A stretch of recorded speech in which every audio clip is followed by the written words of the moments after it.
Hello students, how are you all? I hope that you all are good and learning regularly. So as soon as you open this video, please like it, subscribe the channel and write down your name and section in the comment box. And if you have any doubt, any question, then you can raise it in comment box. So students, today we will do the remaining part of our chapter, that is plant habitat. Students, we already talked about terrestrial plants and their adaptations. We discussed about aquatic plants and their adaptations. So students, with these two categories of the plants, there are some plants that show some different type of adaptations. And today we will discuss about those plants only.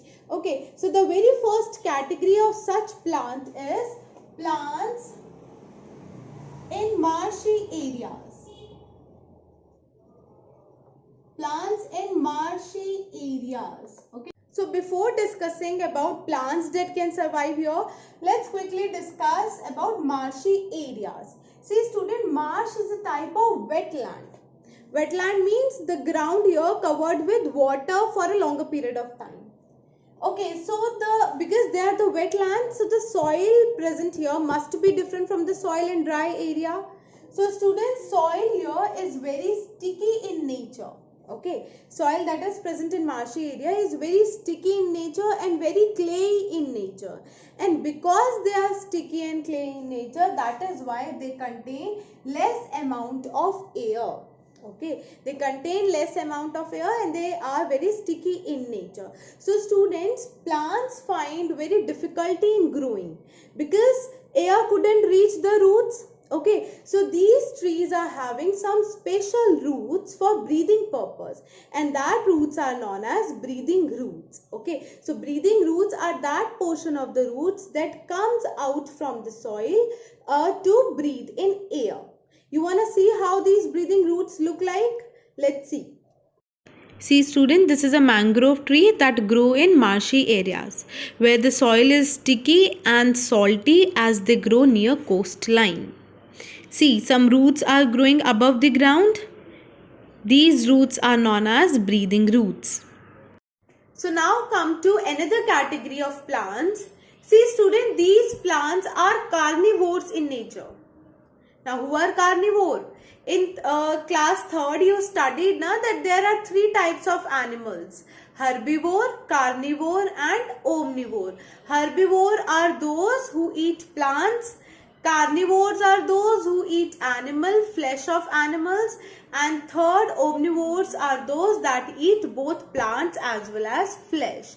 Now students, some plants are carnivores in nature. That means they can eat small insects, and that is why they are known as insectivorous plants. So our second category is insectivorous plants.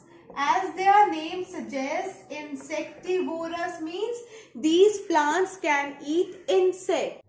And now the question arises, why these insectivorous plants eat insects?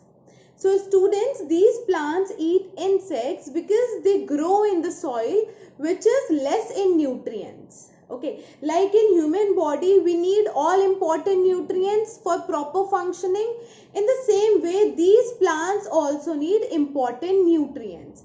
And these insectivorous plants eat insects to fulfill their nutrients requirement. Okay.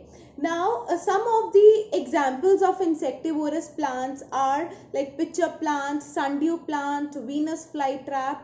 Okay, now we will discuss how they actually eat insects. This is Venus flytrap plant. They have long hair along the edges. Okay, and when an insect touches these hair, the leaves snap shut and trap the insect inside like this. Their leaves are in such a way so that they can trap the insect easily. Now come to another insectivorous plant. See, this is a pitcher plant. In pitcher plant, the leaves are in a form of a pitcher with a lid to cover the mouth. And these plants have some fluid inside them. Okay, the insect feel attracted and falls into them. See students, this is sundew insectivorous plant. When insects sit on leaves, the leaves start rolling and hence they trap the insect inside. Now students, come to another category of plant, and that is plants that do not make their own food. Now, why can't some plants make their own food? See, some plants are not green in color. They are not green in color because they are not having the green pigment, that is chlorophyll.